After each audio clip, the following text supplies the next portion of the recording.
एक minute wait कर लेते हैं, ठीक है, सब आ जाए फिर शुरू करते हैं।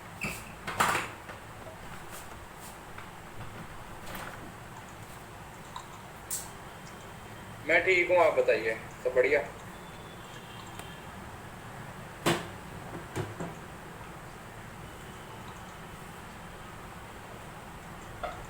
बढ़िया ही चाहिए।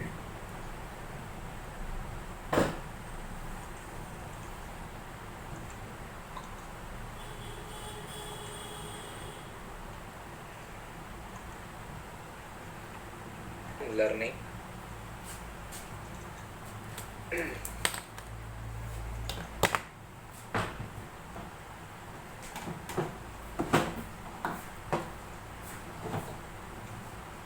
तो ध्यान से सुनिएगा, ये टॉपिक थोड़ा सा कॉम्प्लेक्स है,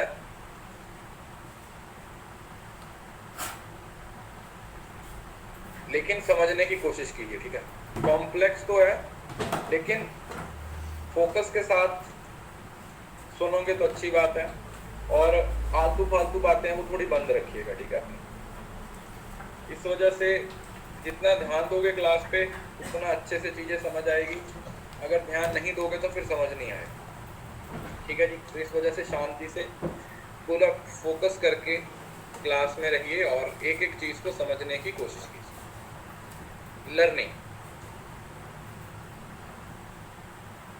लर्निंग का मीनिंग क्या होता है? जब आपके बिहेवियर में कोई परमानेंट चेंज है वो देखने को मिलता है, उसको हम लर्निंग बोल देते हैं। बातें बंद, परमानेंट चेंज, ठीक है? आपने कोई चीज़ सीखी और वो चीज़ सीखने से आपके बिहेवियर में एक परमानेंट चेंज आ गया, उसको हम क्या नाम दे देते हैं? That is what we call learning. वैसे लर्निंग की बहुत सारे लोगों ने अलग अलग डेफिनेशंस दी हैं, किसी ने लर्निंग को कुछ बोला है, किसी ने लर्निंग को कुछ बोला है, लेकिन यहाँ पर हमारे लिए लर्निंग का मीनिंग क्या है? हमारे लिए लर्निंग का मीनिंग है कि आपके बिहेवियर में होने वाला एक परमानेंट चेंज, उस परमानेंट चेंज को क्या नाम दे दिया जाता है? लर्निंग का नाम दे दिया जाता है, ठीक है? So learning is the process whereby the behaviour of an organism undergoes change as a result of experience. मतलब आप कुछ एक्सपीरियंस करते हो, वो चीज एक्सपीरियंस करने से आपका बिहेवियर है वो परमानेंटली क्या हो जाता है? चेंज हो जाता है। आपका बिहेवियर है वो क्या हो जाता है? वो परमानेंटली चेंज हो जाता है, उसको क्या नाम दे दिया जाता है? That is what we call learning.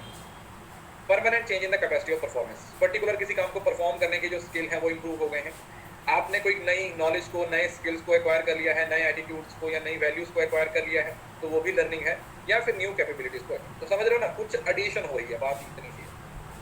क्या हो रही है? कुछ ना कुछ चीजें हैं वो ऐड ऑन हो रही हैं, कुछ ना कुछ चीजें हैं जो एडिशन हो रही है, उसको हम क्या नाम दे देते हैं? उसको लर्निंग का नाम दे देते हैं कि अच्छा कुछ एडिशन हो रही है, ठीक है? क्या हो रही है? कुछ एडिशन हो रही है, उसको क्या बोल दिया जाता है? That is what we call learning. जो भी एडिशन हो रही है उसको लर्निंग का नाम दे दिया जाता है। जैसे ये देखो, अगर आप इसको ध्यान से देखते हो तो हर बच्चा अलग अलग तरीके से सीख रहा है, ठीक है? कोई खुद से सीख रहा है, कोई किताबों से सीख रहा है, किसी को कोई सिखा रहा है, तो ये डिपेंड करता है, ठीक है? कुछ चीजें हैं हम खुद से सीख जाते हैं, कुछ चीजें हैं वो हमें सिखाई जाती हैं। तो लर्निंग एज सच आपका एक मेंटल कॉन्सेप्ट है, साइकोलॉजिकल इन नेचर होता है, ठीक है? माइंड में आप उन चीजों को एक्सपीरियंस करते हो और वो आपके बिहेवियर का हिस्सा बन जाती है, ठीक है? So learning is a process of progressing behaviour adaptation. अलग अलग तरीके से हम अपने बिहेवियर को क्या करते हैं? अडेप्ट करते हैं, और ये ज्यादातर किसके बेसिस पे होता है? एक्सपीरियंस। क्योंकि जो भी चीज आप सीखोगे ना, आप उसको कैसे सीखोगे? आप उस चीज को एक्सपीरियंस करोगे तभी सीखोगे। Yes sir? किसी चीज को सीखोगे कैसे? आप उस चीज को पहले एक्सपीरियंस करोगे, एक्सपीरियंस करने के बाद आप उस चीज को क्या करोगे? सीखोगे। You will learn. एक्सपीरियंस करोगे, उस एक्सपीरियंस के बेसिस पे आप उस चीज को क्या करोगे? लर्न करोगे। सो बेसिकली जो लर्निंग की थ्योरी है उसमें तीन तरीके के कॉन्सेप्ट्स आ जाते हैं: बिहेवियरिज्म, कॉग्निटिविज्म और कंस्ट्रक्टिविज्म। मीनिंग समझ लीजिए, इनकी बहुत सारी थ्योरीज आपको आगे पढ़ने को मिलेंगी। बिहेवियरिज्म का मतलब क्या होता है? बिहेवियरिज्म का मतलब क्या होता है? बिहेवियरिज्म का मतलब होता है जब आप पैसिव हो, बच्चे, छोटे बच्चों को जैसे स्टिमुलस और रिस्पॉन्स के थ्रू क्या किया जाता है? उनके बिहेवियर को मॉडिफाई किया जाता है। सो मतलब एक नया बिहेवियर है वो आपको एक स्टिमुलस दिखाया जाता है, एक ऐसी चीज जो आप लोगों को कोई काम करने के लिए क्या करती है? फोर्स करती है। तो इसमें जो स्टूडेंट होते हैं वो पैसिव होते हैं, उनको जिस तरीके की चीजें दिखाई जाती हैं, जिस तरीके की चीजें उनके सामने प्रेजेंट की जाती हैं, वो उस तरीके से क्या करते हैं? रिएक्ट करते हैं, और उनका बिहेवियर क्या हो जाता है? चेंज हो जाता है, ठीक है? इसमें क्या होता है? आपके बिहेवियर को चेंज किया जाता है किसके बेसिस पे? हम आपको एक स्टिमुलस दिखाते रहते हैं और उस स्टिमुलस को देखिए आप क्या करते हो? लगातार रिस्पॉन्स देते हो। उस स्टिमुलस को देखिए आप लगातार क्या करते हो? रिस्पॉन्स करते रहते हो, रिस्पॉन्ड करते रहते हो। देन आता है कॉग्निटिविज्म। कॉग्निटिविज्म मैंने आपको बताया था, इसका कनेक्शन किसके साथ होता है? माइंड के साथ। आप दिमाग के अंदर इन्फॉर्मेशन को कैसे लेके आते हो, उस इन्फॉर्मेशन को प्रोसेस कैसे करते हो, ठीक है। अपने दिमाग के अंदर नई नई इन्फॉर्मेशन को लेके कैसे आओगे और उस नई इन्फॉर्मेशन को प्रोसेस कैसे करोगे, ये किसका पार्ट बन जाता है, ये पार्ट बन जाता है आप लोगों का कॉग्निटिव। जाना जाता है कंस्ट्रक्टिविज्म। कंस्ट्रक्टिविज्म का मतलब होता है क्रिएट करना। जब आप अपने दिमाग से कोई नॉलेज को क्रिएट करते हो, जब आप क्या कर रहे हो, एक क्रिएशन कर रहे हो, क्या करने की कोशिश कर रहे हो, you are trying to create something. आपका क्या करने की कोशिश कर रहे हो, आपका मेन फोकस है कि आप कुछ क्रिएट करने की कोशिश कर रहे हो, आप कुछ बनाने की कोशिश कर रहे हो, ठीक है जी। तो वो किसका पार्ट बन जाता है, वो बन जाता है आपका कंस्ट्रक्टिविज्म, ठीक है। कंस्ट्रक्ट करने का मतलब है जो वैसे जैसे कंस्ट्रक्शन होती है ना, जैसे हाँ रिसर्च भी वही बोल सकते हो, क्योंकि आप खुद से अपना दिमाग लगा के कोई नॉलेज को क्या कर रहे हो, क्रिएट करने की कोशिश कर रहे हो। अब कुछ प्रिंसिपल्स हैं लर्निंग की। पहली बात है कि लर्निंग के अंदर कनेक्टिविज्म नेटवर्क होता है, वो आगे इसका पार्ट आएगा। लर्निंग के अंदर जरूरी नहीं है कि सिर्फ लर्निंग में आपका स्किल होगा, मतलब सारी चीजें आ जाएंगी, समझ रहे हो ना। नॉलेज भी एक्वायर कर रहे हो, हैबिट्स भी हैं, स्किल्स भी हैं, एबिलिटीज भी हैं और एटीट्यूड भी, तो सारी चीजें हैं वो आपकी लर्निंग का हिस्सा बनती हैं। Principle of association. एसोसिएट करने का मतलब होता है कि हम किसी को तब ज्यादा अच्छे से समझा पाते हैं जब हम उस चीज को जो सिखा रहे हैं उसको उसकी पहले की किसी नॉलेज के साथ क्या करते हैं, एसोसिएट करते हैं, है ना। अगर मैं आपको कुछ पढ़ाने लगा हूँ, कुछ नया टॉपिक पढ़ाने लगा हूँ, तो मेरी कोशिश ये रहेगी कि आपको उस कंसेप्ट के साथ क्या किया जाए, पुराने नए कंसेप्ट को आपस में क्या किया जाए, लिंक किया जाए। जो नया समझाया जा रहा है उसको किसी पुराने कंसेप्ट के साथ क्या किया जाए, कनेक्ट किया जाए। उसको क्या किया जाए, पुराने किसी कंसेप्ट के साथ कनेक्ट किया जाए, तो आप उस चीज को क्या करोगे, अंडरस्टैंड ज्यादा कर पाओगे, ठीक है। देन आ जाता है लर्निंग इज मीनिंगफुल।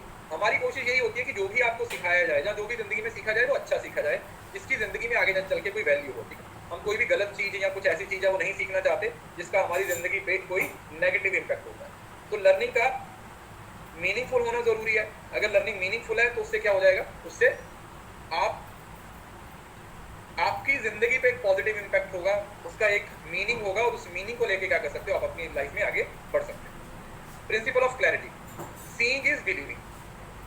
जब आप उस चीज को लेके एकदम से क्लियर हो जो आप काम करने वाले हो, जो आप सीख रहे हो, अगर आप प्रिंसिपल आपकी सीइंग इज बिलीविंग, जब आप उस चीज को लेके एकदम से क्लियर हो जो आप काम करने वाले हो, जो आप सीख रहे हो, अगर आप उस चीज को लेके क्लियर हो तो आप उसको बड़े आराम से सीख पाओगे। जैसे आप लोगों ने नॉर्मली देखा होगा, कुछ चीजें होती हैं या हर पर्सन का सीखने का अपना अपना एक लेवल होता है, सीखने का एक अपना अपना तरीका होता है। कुछ लोग होते हैं वो किसी चीज को बड़ी आसानी से, बड़ी फटाफट से सीख लेते हैं, लेकिन कुछ लोग होते हैं वो कुछ चीजों को थोड़ा टाइम लगता है उनको सीखने में।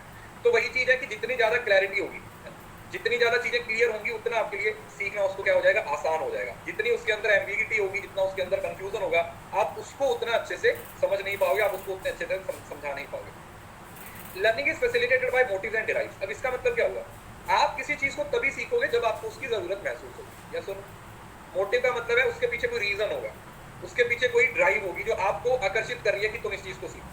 वो कोई जरूरत भी हो सकती है, कुछ भी हो सकता है। जैसे आपको पता है कि अच्छा अगर मुझे अपनी जिंदगी में आगे बढ़ना है, आगे तरक्की करनी है, तो मुझे कम्युनिकेशन सीखना पड़ेगा।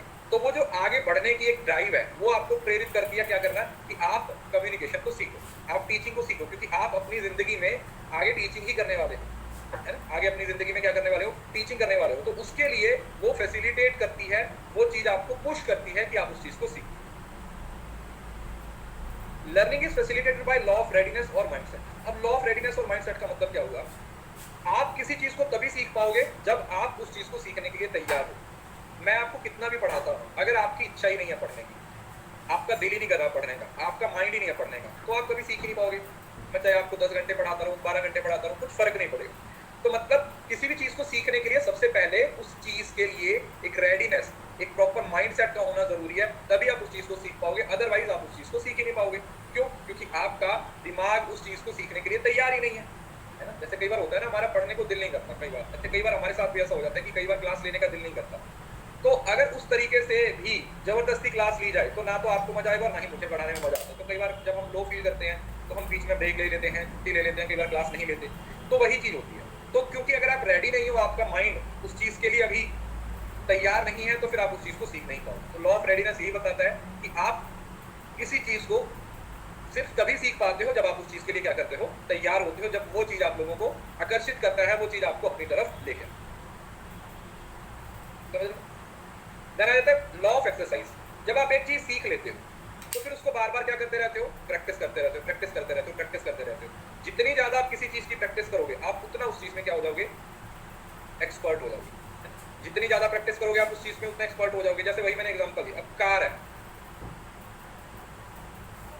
अब कार सीख रहे हो, कार चला रहे हो, तो देखो 10 दिन आप चलाते हुए आपको कार, फिर 10 दिन और से चलाया, फिर 10 दिन और चलाया, तो जितनी प्रैक्टिस करते रहोगे, मतलब एक बंदा है उसको 10 दिन हुए हैं गाड़ी चलाते हुए, और दूसरा बंदा है उसको सपोज करो 1 साल हो चुका है, तो जिसको 1 साल हो चुका है वो ज्यादा एक्सपर्ट होगा ना गाड़ी चलाने में। यस सर, जिसको 1 साल हो चुका है वो ज्यादा एक्सपर्ट होगा ना गाड़ी चलाने में। तो वही चीज की बात है, लॉ ऑफ बिलोंगिंगनेस। अब लॉ ऑफ बिलोंगिंगनेस का मतलब क्या होता है कि अगर हम किसी पर्सन को कुछ मीनिंगफुल सिखाना चाहते हैं तो हमें उसके साथ एक अच्छा रिलेशनशिप बिल्ड करना पड़ेगा, समझ रहे हो। Relationship perfect presented the speed of learning is greatly increased. In other, the learning the classroom will be more meaningful to learner. It must be related to somebody that is previous knowledge. Connection build करने की कोशिश करनी चाहिए। वो teacher अपने के साथ relationship की बात करे, बिलोंगिंगनेस की बात करे, या फिर वो जो कंसेप्ट समझाए जा रहे हैं उसके साथ आपको लिंक करने की, उसके साथ आप लोगों को जोड़ने की कोशिश करें, तो उसको क्या बोला जाता है, लॉ ऑफ बिलोंगिंगनेस। कि आप उस चीज के साथ बिलोंग करते हो, आप उस चीज के साथ जुड़े हुए हो, आप उसके साथ कनेक्टेड हो, तभी आप उस चीज को क्या कर रहे हो, सीख रहे हो। आप उस चीज के साथ क्या हो, कनेक्टेड हो, अपनेपन की आपको एक फील आती है, तभी आप उस चीज को क्या कर पाते हो, सीख पाते हो। Only then you can learn. Then आता है principle of multiple exposure. Multiple का मतलब होता है बहुत सारे, है ना। तो इसमें ये सोचा जाता है to make someone learn it may need to set a practice by using a combination of teaching method. Our teaching will have a cumulative effect on the learner. The percentage of learning and adoption is multiple exposure. मतलब एक ही तरीके से आपको चीजें सिखाते जाएंगे तो शायद आप उतने अच्छे तरीके से नहीं सीख पाओगे। तो अलग अलग तरीकों का, अलग अलग मेथड्स का इस्तेमाल करना पड़ेगा आप लोगों को कोई चीज सिखाने के लिए, ठीक है। अलग अलग तरीकों का इस्तेमाल करना पड़ेगा, अलग अलग तरीके से चीजों को मॉडिफाई करना पड़ेगा, टाइम टू टाइम अपने मेथड्स को चेंज करना पड़ेगा, ताकि आपके हिसाब से आपके लिए जो चीजें सही हैं उसको क्या कर सके, चेंज कर सके। आपके अंदर जो जो वो अपग्रेडेशन लेके आना चाहते हैं वो आपको नजर आए। सेल्फ एक्टिविटी, जब आप किसी चीज को सीख लेते हो तो उसमें एक्सपर्ट होने के लिए आपको इंडिपेंडेंटली वो एक्टिविटी करनी पड़ती है। जैसे स्टार्टिंग में मैंने वही बताया, गाड़ी चलाते हो तो आपके साथ है वो कोई बंदा बैठा रहता है ना, लेफ्ट वाली सीट पे, क्योंकि आप उस टाइम पे एक्सपर्ट नहीं होते। लेकिन जब आप एक्सपर्ट हो जाते हो तो फिर आप खुद से ये गाड़ी ले जाते हो ना, खुद से क्या करते हो, खुद से ही गाड़ी लेके चले जाते हो, खुद से ही सारी चीजों को क्या करते हो, कंट्रोल करते हो। Principle of reward. अब लर्निंग में अगर आपको रिवॉर्ड मिलता है तो वो चीज आप ज्यादा अच्छे से सीखते हो। जैसे छोटे बच्चों को यही किया जाता है, कोई चीज सिखाने के लिए उनको एक लालच दिया जाता है, तो अगर वो एक एक्सट्रिंसिक रिवॉर्ड की तरह भी कंसीडर किया जाए तो भी वो लर्निंग को क्या करता है, रीइंफोर्स कर देता है। मोटिवेशन उसको महसूस होता है, ठीक है। वो उस टाइम पे चाहे उसके लिए वो एक एक्सट्रिंसिक मोटिवेशन है, लेकिन वो एप्रिसिएशन उसको कहीं ना कहीं उस चीज को सीखने के लिए हेल्प करती है। दूसरा प्रिंसिपल ऑफ प्रैक्टिस, ये मैं पहले बता चुका हूँ कि आप जब तक चीजों को प्रैक्टिस करते जाओगे, जितना आप उन चीजों को सीखते जाओगे, उतना आप उस चीज में क्या हो जाओगे, एक्सपर्ट होते जाओगे। Then nurturing environment. अगर आप कुछ सीखना चाहते हो तो उसमें एनवायरनमेंट का एक बड़ा जरूरी रोल है। इसका मतलब क्या हुआ कि जिस तरीके के एनवायरनमेंट में आप किसी चीज को सीख रहे हो, वो एनवायरनमेंट डिसाइड करेगा कि आप उस चीज को सीख रहे हो, सीख पाओगे या नहीं सीख पाओगे, या आपकी लर्निंग पे उस एनवायरनमेंट का कितना असर होता है। पॉजिटिव भी हो सकता है, नेगेटिव भी हो सकता है। आपने कभी सोचा ये जो सड़क पे बच्चे घूम रहे होते हैं नंगे पैर, जो आपका सामान लेके भाग जाते हैं, ये ऐसा क्यों करते हैं, ये ऐसा क्यों करते हैं?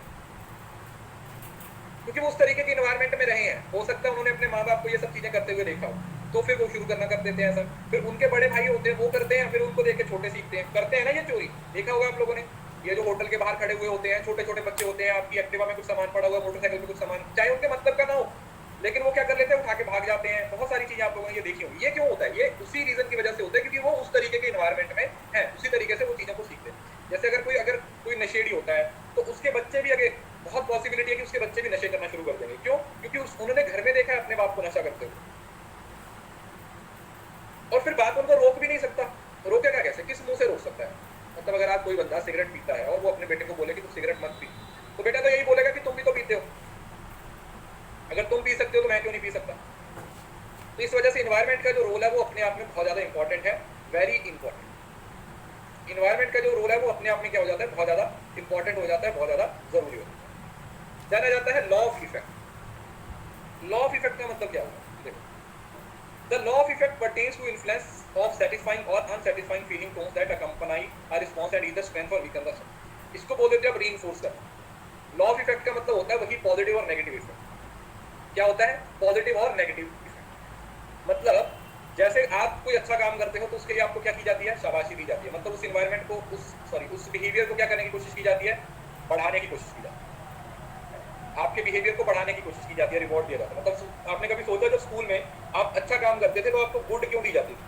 वो गुड इस वजह से दी जाती थी ताकि वो चीज आगे भी कंटिन्यू करो आप। उस बिहेवियर को बढ़ाने के लिए आपको गुड दी जाती थी कि आप आगे की क्लासेस में भी इतना अच्छा लिखो, इतना अच्छे से काम करो। लेकिन वहीं पर अगर देखा जाए, जब आप अच्छा नहीं करते थे तो आपको मार भी पड़ती थी। वो मार क्यों पड़ती थी? क्योंकि उस नेगेटिव बिहेवियर को कम करने की कोशिश की जाती। तो पॉजिटिव को बढ़ाना और नेगेटिव को कम करना, यही आपका लॉ ऑफ इफेक्ट के बारे में बताना। देन ये आता है कि टीचर प्रॉपरली आप लोगों को क्या बताएगा? हेल्प करेगा। ठीक है। Learning is facilitated when teacher provides with the learner with proper stimulus and guidance. अगर टीचर है वो बच्चों को प्रॉपर तरीके से, स्टिमुलस मतलब कोई ऐसी चीज जो आपको पुश करती है, मोटिवेट करती है कोई काम करने के लिए, तो टीचर आपको एक प्रॉपर स्टिमुलस या स्टिमुली प्रोवाइड करेगा, जिसके बेसिस पे आप क्या करोगे? उस काम को प्रॉपर्ली कर पाओगे। आपकी इच्छा होगी उस काम को करने की, उस काम को करने की आपकी प्रॉपर इच्छा होगी।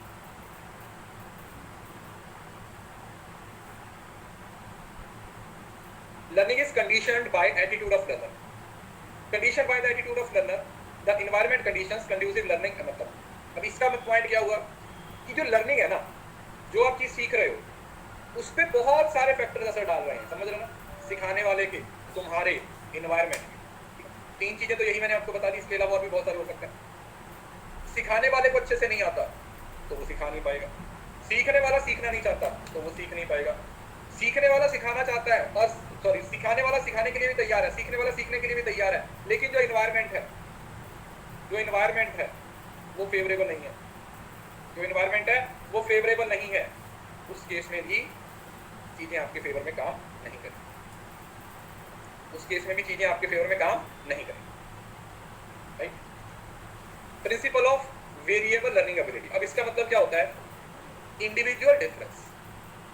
आप एक ही चीज किसी बंदे को सिखाओगे, उसको पहली बार में समझ आ जाएगी। किसी दूसरे बंदे को सिखाओगे, हो सकता है उसे 4 बार में समझ आए। इसको हम क्या बोलते हैं कि हर इंडिविजुअल डिफरेंट, हर इंडिविजुअल अलग है। मैं अलग हूं, तुम अलग हो, तो हर इंडिविजुअल अलग अलग तरीके से रिएक्ट करता है। उसका सीखने का, समझने का, सोचने का नजरिया अलग है, लेवल अलग है। तो जिस हिसाब से कोई बंदा सीखना चाहता है, उसको उस हिसाब से ही सिखाया जाता है, उसके लेवल पे जाके सिखाया जाता है। आप एक ही तरीके से सब लोगों को सिखा नहीं सकते, आप एक ही तरीके से सब लोगों को फोर्स नहीं कर सकते। Theory and practice. जब कोई चीज सिखाई जाती है तो उसके 2 एस्पेक्ट होते हैं। पहला, वो चीज आपको थ्योरेटिकल सिखाई जाती है, और फिर वो चीज जो आपको प्रैक्टिकल सिखाई जाती है। नो डाउट जब आप उस चीज को प्रैक्टिकल सीखते हो तो वो आपके परमानेंट बिहेवियर को चेंज करती है, लेकिन जितनी इंपॉर्टेंस प्रैक्टिकल की है उतनी ही इंपॉर्टेंस थ्योरी की भी है, उतनी इंपॉर्टेंस थ्योरी की भी है। तो थ्योरी भी आप लोगों को साथ में पढ़ाई जाती है किसी चीज को सीखने के लिए, और फिर उसका प्रैक्टिकल एस्पेक्ट भी आप लोगों को समझाया जाता है। Effective communication. अगर लर्निंग में कोई आपको सिखा रहा है और वो सही से कम्युनिकेट नहीं कर पा रहा आपके साथ, तो आपको लगता है कि आप अच्छे से सीख पाओगे? क्या आपको लगता है कि फिर आप अच्छे तरीके से सीख पाओगे?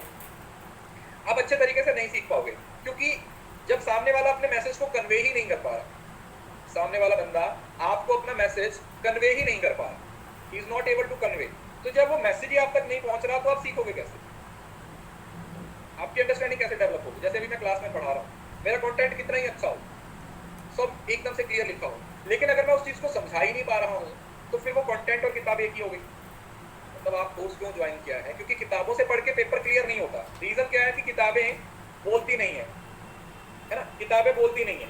सबसे बड़ी दिक्कत ये है कि हम किताब पढ़ते हुए बोरिंग की वजह से हो जाते हैं। ऐसा तो नहीं है कि ये सारा कंटेंट आपको किताबों में नहीं मिलेगा, मिल जाएगा, हर किताब में मिल जाएगा, लेकिन दिक्कत यही है कि किताब में जो डाउट आता है वो आप क्लियर नहीं कर पाते हो। किताब आपको बोल के नहीं, यहाँ पर आपको कोई डाउट आता है तो साथ ही साथ क्लियर हो जाता है। समझ रहे हो? तो वही है कि अगर इफेक्टिव कम्युनिकेशन होगा तो चीजें ज्यादा अच्छे तरीके से आप कर पाएंगे, आप अंडरस्टैंड कर पाएंगे, चीजें ज्यादा अच्छे तरीके से आप लोगों के दिमाग में फिट होगी। एक्टिव प्रोसेस, और लर्निंग है वो एक्टिव होती है हमेशा। अगर आप एक्टिव ही नहीं हो तो आपको लगता है कि आप कुछ सीख पाओगे? अगर आप एक्टिव ही नहीं हो तो आपको लगता है कि आप कुछ सीख पाओगे? नहीं, क्योंकि आप एक्टिव ही नहीं हो, आपको पता ही नहीं क्या करना है क्या नहीं करना, आप चीजों को एक्टिवली अंडरस्टैंड ही नहीं कर रहे हो। तो इस वजह से वो जो एक्टिव प्रिंसिपल है, मतलब आपकी लर्निंग को एक्टिव रखना अपने आप में जरूरी है।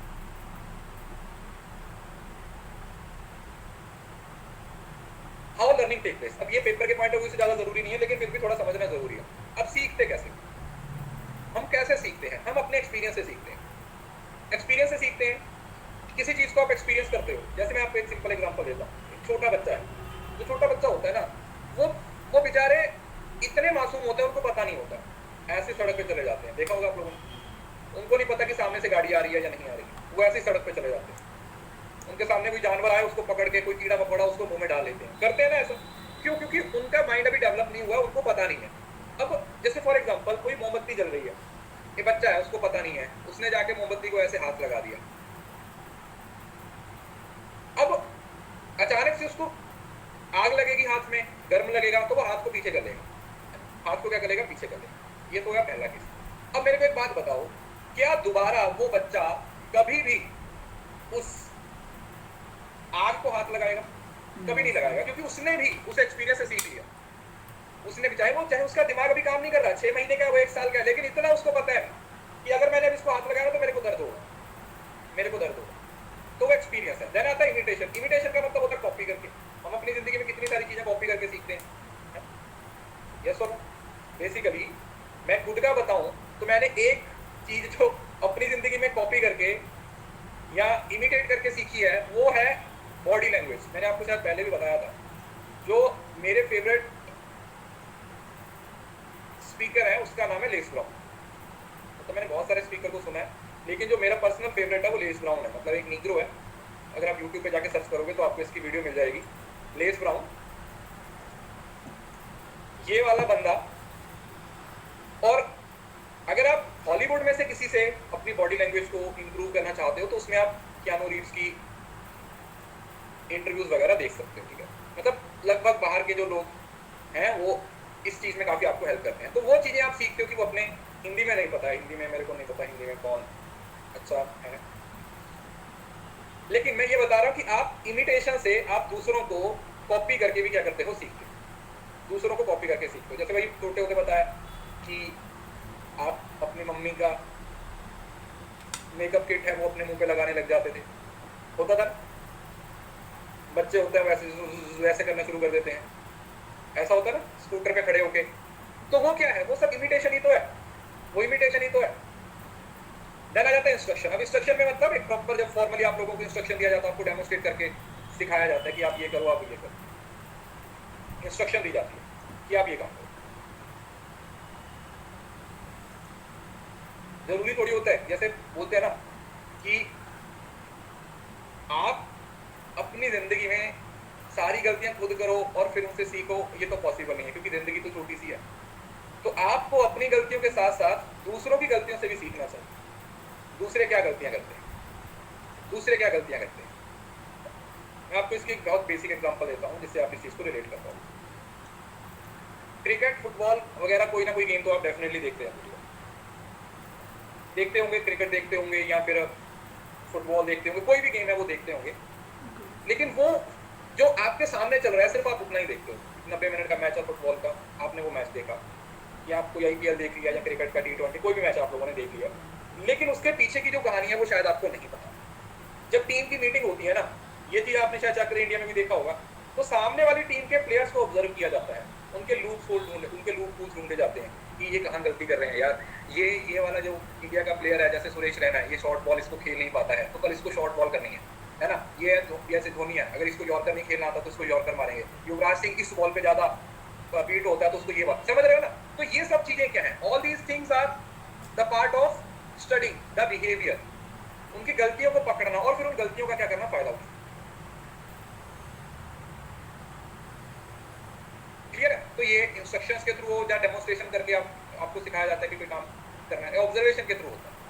आप लोगों ने देखा होगा जब भी मैच चल रहा होता है ना, जब मैच चल रहा होता है कोई भी हो, तो वहां पर ना जो ड्रेसिंग रूम में टीम बैठी हुई होती है ना, उसके 4-5 लोग होते हैं जो लैपटॉप लेके, कॉपी पेन लेके बैठे हुए होते हैं। देखा होगा, वो एक एक गेंद के बाद चीजों को नोट डाउन करते रहते हैं। अच्छा ये अभी ऐसा था, अभी ऐसा था, अभी ऐसा था। फिर उसके बाद जब टीम मीटिंग होती है तो सारी चीजों को स्टडी किया जाता है।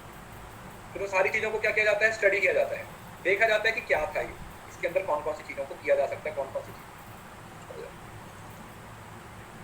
जाना जाता है। ऑब्जर्वेशन, ठीक है, ये मैंने आपको बता दिया। ऑब्जर्व करते हो, आप किसी को देखते हो कि वो क्या कर रहा है, क्या नहीं कर रहा है, उसको उससे सीखते हो। Trial and error.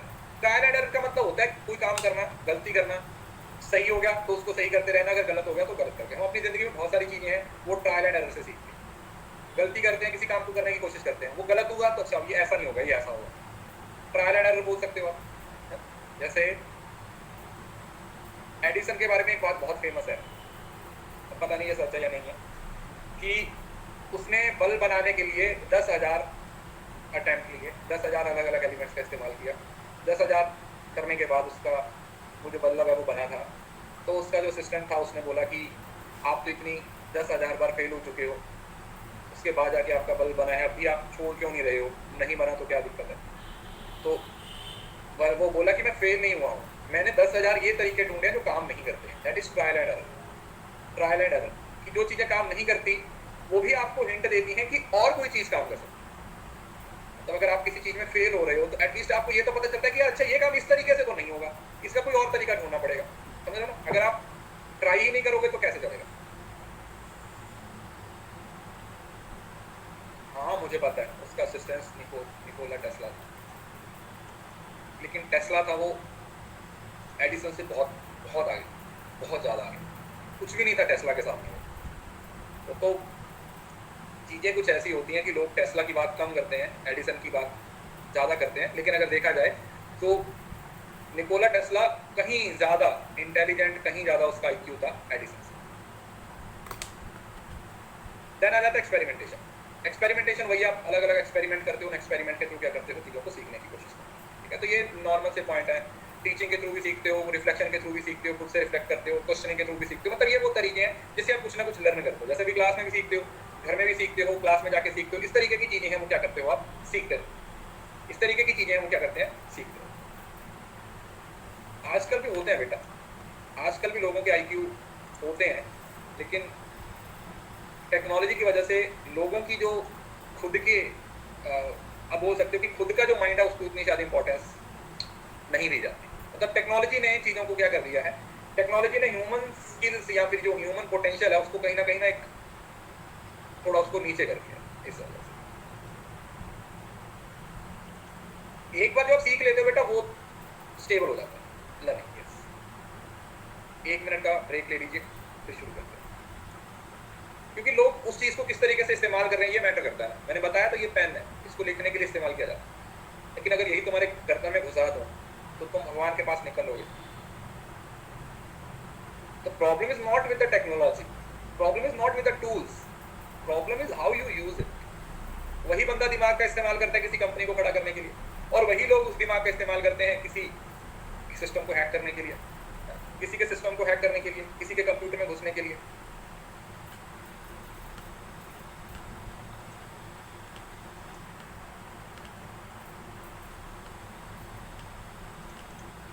तो वही चीज है।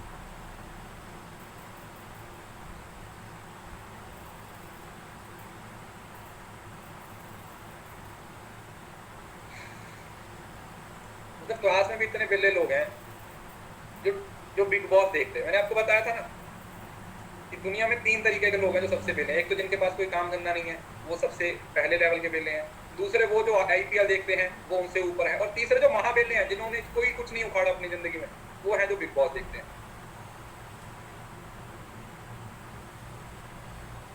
आपको क्या लगता है? मेरे को एक बात बता दो, आप एक सिंपल से सवाल का जवाब दो, उसके बाद आगे चलते हैं। आपको क्या लगता है कि इंडिया के अंदर जितने भी रियलिटी शो होते हैं, जितने भी रियलिटी शो होते हैं, उसमें विनर पहले से डिसाइडेड नहीं होता?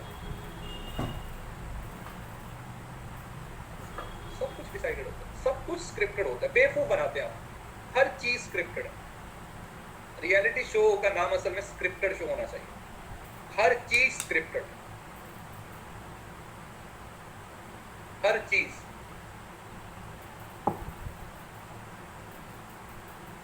सिर्फ आपको बेवकूफ बनाया जा रहा है और कुछ नहीं। और अगर आपके पास इतना सारा टाइम है IPL देखने का, बिग बॉस देखने का, डेली सोप देखने का, तो बेटा बहुत पीछे हो आप अपनी जिंदगी में। आप अपनी जिंदगी में बहुत पीछे हो, जिससे बाहर निकलो, रियलिटी को देखो। अब आता है एक्टिव और पैसिव लर्निंग। 2 तरीके की लर्निंग है। प्लीज बातें बात यार, क्या क्या बना रहे हो? मतलब आप किस तरीके के लोगों को अपनी आइडियल मानते हो? सर एल्विस यादव जीत गया, क्या मतलब क्या क्या सीखते हो आप उस बंदे से? बताओ क्या किया उसने, तुम्हें क्या सिखाया? तुम ऐसे ऐसे लोगों को आइडियल बनाते हो जो धर्म के नाम पे लोगों को भड़काते हैं, जो उनकी वीडियो देख सकते हो। मेरे को एक बात बता दो, एल्विस की एक भी वीडियो आप अपने परिवार के साथ बैठ के देख सकते हो? बताओ, देख सकते हो? इतनी हिम्मत है कि अपने मम्मी पापा दादा दादी को बिठाओ और एल्विस की एक भी वीडियो चला दो? क्या बातें कर रहे हो? थोड़ा थोड़ा मिच्योर हो जाओ, थोड़ा मिच्योर हो जाओ, इन चीजों से बाहर आ जाओ, नहीं तो इतना पीछे रह जाओगे कि फिर वहां तक पहुंच ही नहीं पाओगे। अब आता है एक्टिव और पैसिव लर्निंग। एक्टिव और पैसिव लर्निंग। एक्टिव का मतलब होता है जब आप एक्टिवली इन्वॉल्व हो, जब आप एक्टिवली इन्वॉल्व हो किसी चीज को सीखने के, तो आप लर्निंग को अपनी पर्सनल लाइफ के साथ रिलेट करते हो। प्लीज बातें मत। और वैसे भी यार, जिस शो का जज सलमान खान हो, आपको लगता है कि उसमें किसी अभिषेक नाम के बंदे को वो जीतने देगा? अब ये बहुत अंडररेटेड जोक है। अब आपको अगर समझ आ गया तो बहुत अच्छी बात है, अगर नहीं आया तो रहने दो, इसको यहीं पे छोड़ दो। दूसरा पैसिव होता है आइसोलेटेड, क्योंकि उसमें चीजें कनेक्टेड नहीं होती,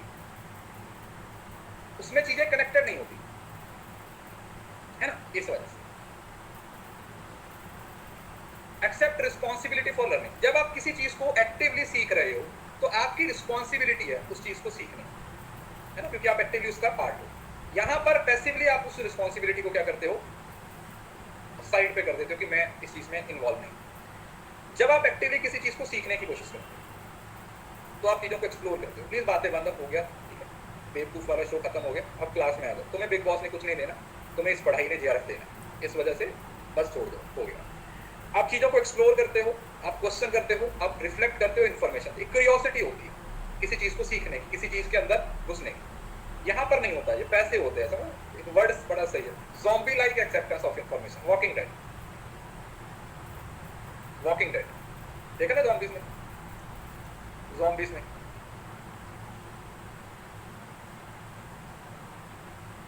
तो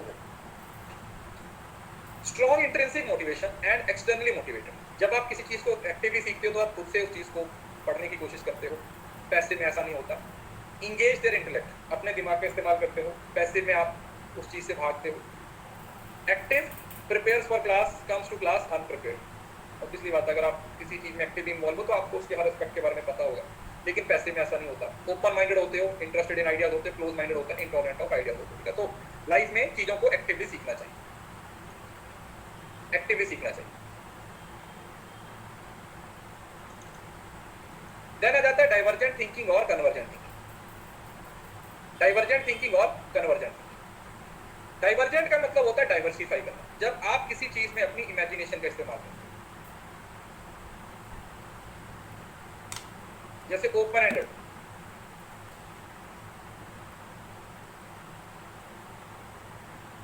ओपन एंडेड सिचुएशंस आपके सामने आ जाती है तो उसको डाइवर्जेंट थिंकिंग बोल दिया जाता है। कन्वर्जेंट थिंकिंग का मतलब क्या होता है, जब चीजें क्लोज एंडेड कर दी जाती है, क्लोज एंडेड कर दी जाती है, क्लोज एंडेड। डाइवर्जेंट का मतलब क्या हुआ कि आपके पास ऑप्शंस क्रिएट करने का, इमेजिन करने का मौका है। जैसे वो सब्जेक्टिव क्वेश्चन होते हैं ना, तो वो डाइवर्जेंट थिंकिंग होता है। आपको मौका दिया जाता है कि आप अपने दिमाग से चीजों को क्रिएट करो, आप अपने दिमाग से चीजों को क्रिएट करो, आपको अपनी इमेजिनेशन में जाने का मौका मिलता है, ऐसे लिखा।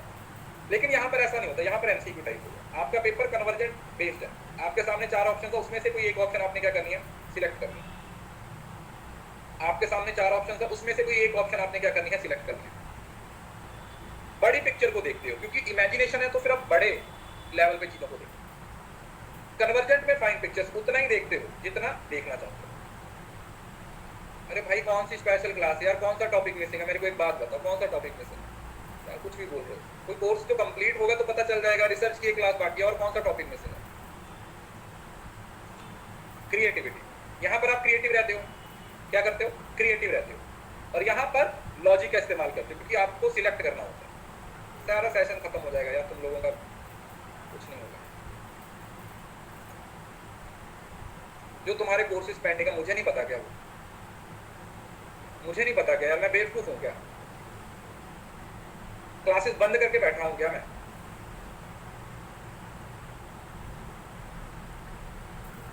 मतलब आपको मेरे से ज्यादा पता है,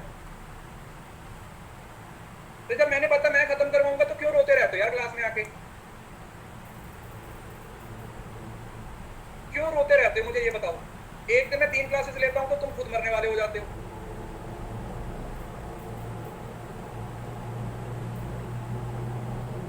डेढ़ घंटे से ऊपर क्लास है, तुम्हारा सांस बाहर आ जाता है, पता है तुम्हारा, सर क्लास कब तक होगी, सर बच करो, सर ये करना है, सर वो करना। फिर तुम्हारी ये बातें शुरू हो जाती हैं।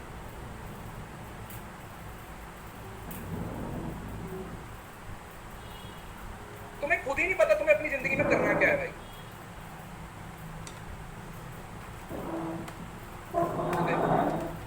मेरी क्लास में सारी चीजें मेरे हिसाब से होंगी। तो अगर आपको मेरी क्लासेस में चीजें पसंद आती हैं तो पढ़ लो, नहीं तो बेटा अन अकेडमी पे 75 एजुकेटर है, पता कितने, 70, 5, 75 सब पढ़ा रहे हैं, जिसको मेरे अलावा भी बहुत सारे एजुकेटर पढ़ा रहे हैं, किसी से भी जाके पढ़ लो। लेकिन मेरे को ऑर्डर मत करो, मेरे को समझाओ मत, ठीक है, मेरे को समझाओ। क्योंकि यहाँ पर ना जितने सब लोग मिलकर रिजल्ट देते हैं ना, उससे ज्यादा रिजल्ट ना मेरी फ्री क्लासेस से आ जाते हैं। इस वजह से मेरे को अपना काम करने दो, फोकस के साथ पढ़ाने दो, ठीक है जी। मुझे कुछ प्रूव करने की जरूरत नहीं है, मेरी रिस्पॉन्सिबिलिटी है कि मैं वो सारी चीजें करवा दूं, ठीक है, प्लीज। जब डाइवर्जेंट हो तो आप, क्योंकि इमेजिनेशन है तो ऑब्वियसली बात आप इनोवेशन, इंट्यूशन की बात करते हो, और यहाँ पर आप क्या कर रहे हो, आप चीजों को कंपेयर कर रहे हो, क्योंकि आपको ABCD 4 ऑप्शन दे दिए हैं और आपको बोल दिया है कि इसमें से आपको एक सिलेक्ट करना, इन चारों में से आपको एक सिलेक्ट करना। अनसर्टेन है, क्योंकि इमेजिनेशन तो अनसर्टेन है, यहाँ पर क्लैरिटी है, 4 ही ऑप्शन है, उसमें से एक ही होगा, 1, 2, 3, 4। सिंथेसिस और एनालिसिस। अब ये एनालिसिस और सिंथेसिस तो मैंने आपको बताया था। तो सिंथेसिस किसमें था, इंडक्टिव में। एनालिसिस का मतलब होता है तोड़ना और सिंथेसिस का मतलब होता है जोड़ना। तो एनालिसिस का मतलब होता है कि आप उसको क्या करने की कोशिश करते हो, आप उसको तोड़ने की कोशिश करते हो, तो बना बनाया तोड़ते हो, और तोड़ के जोड़ा जाता है, तो फिर वो एक इमेजिनेशन के थ्रू आपका एक पार्ट बनता है, इमेजिनेशन का एक पार्ट बना। देखो इसमें जैसे क्वेश्चंस की टाइप्स हैं, इसमें आपके पास मल्टीपल चॉइस होती है।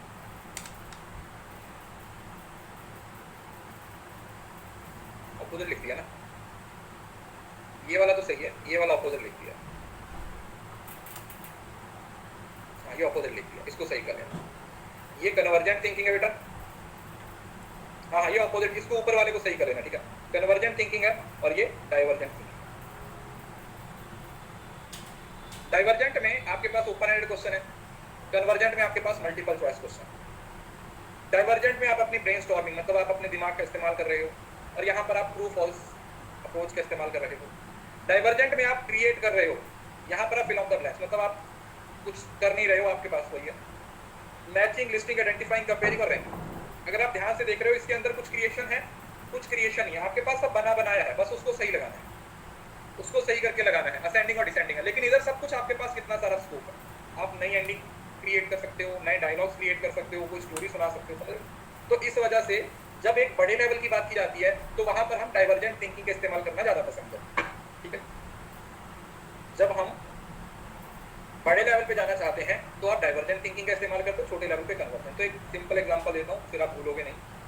जो आप लोगों का कॉलेज के एग्जाम होते थे, कॉलेज एग्जाम होते थे, वो डाइवर्जेंट होते थे। जब 8 पेज भरने होते थे, हनी सिंह के रैप लिख लिख के पेज भरते थे, तो वो कॉलेज का जो एग्जाम है वो डाइवर्जेंट है, क्योंकि आपके पास स्कोप है, स्कोप है चीजों को बढ़ाने का, जितना कुछ मर्जी लिखते जाओ। और जो आपका यूजीसी नेट का एग्जाम है, यूजीसी नेट का एग्जाम है, वो आपका कन्वर्जेंट है, कन्वर्जेंट थिंकिंग है, कन्वर्जेंट थिंकिंग, ठीक है, क्लियर है, समझ गए। 1 मिनट का ब्रेक ले लो, फिर इसको आगे कंटिन्यू करते हैं। और आज मैं तुम्हें बताता हूँ कि पढ़ाई कैसे होती है। आज मैं तुम्हें बिठाऊंगा 3 घंटे या 3.5 घंटे, फिर मैं देखता हूँ कि कौन क्या बोलता है।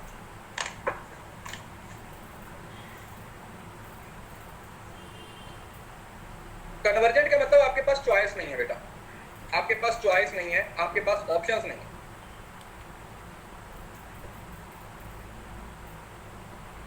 फाइन पिक्चर मतलब जितना आपको दिख रहा है बस उतना ही देख रहे हो, समझ रहे हो। जितनी पिक्चर आपको दिखाई जा रही है उतनी देख रहे हो, खुद से कुछ सिस्टम बना नहीं पा रहे हो। देखो यूजीसी नेट कन्वर्जेंट क्यों है, क्योंकि आपके पास ABCD है, चारों में से कोई एक सिलेक्ट कर सकते हो, खुद से तो क्रिएट नहीं कर सकते हो, खुद से तो क्रिएट नहीं कर सकते हो ना। लेकिन जब सब्जेक्टिव है तो उसमें जितना मर्जी बोलते जाओ, जितना मर्जी लिखते जाओ, जो कुछ मर्जी जाओ, तो क्या ही फर्क पड़ता है, जितना मर्जी क्रिएट कर दो कोई फर्क ही नहीं पड़ता।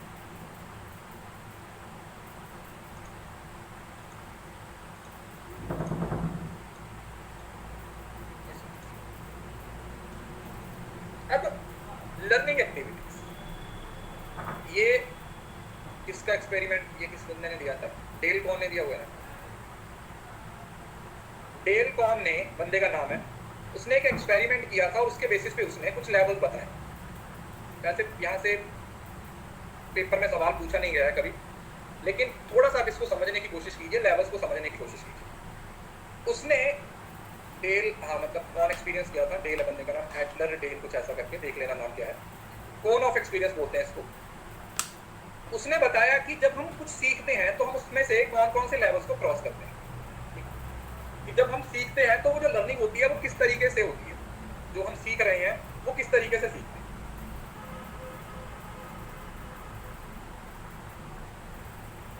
जो सीख रहे हैं वो किस तरीके से सीख रहे हैं। उसने बोला कि जो भी आप पढ़ रहे हो, मतलब अगर 100% पढ़ रहे हो और सिर्फ रीड कर रहे हो तो उसका 10% ही आप लोगों को याद होगा। आपने किसी चीज को पढ़ा तो उसका आपको कितना याद होगा, 10% याद होगा। और अगर आपने उस चीज को सुना तो आप लोग उस चीज का 20% तक याद कर पाओगे। अगर आपने उस चीज को देखा तो 30% तक याद कर पाओगे। अगर आपने देखा भी और सुना भी तो 50% तक देखोगे, याद रहोगे। और अगर आपने उसको देखा भी और राइट किया तो 70% तक, और अगर आपने उसको प्रैक्टिकल किया तो 90% तक आप उस चीज को याद करोगे। इसको याद करने का तरीका बताऊंगा। 10, 20, 30, 50, 70 और 90, यही है लेवल। 10, 20, 30, 50, 70 और 90 है, ये लेवल बनाया उसने।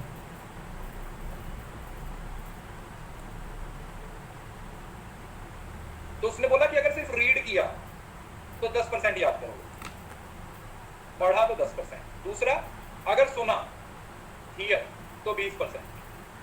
तीसरे नंबर पे अगर देखा तो 30%। फिर सुना और देखा एक साथ आ जाएगा, सी एंड हियर, 50% आ जाएगा। 70 में कितना आ जाएगा, से एंड राइट, बोलोगे और लिखोगे और डूइंग।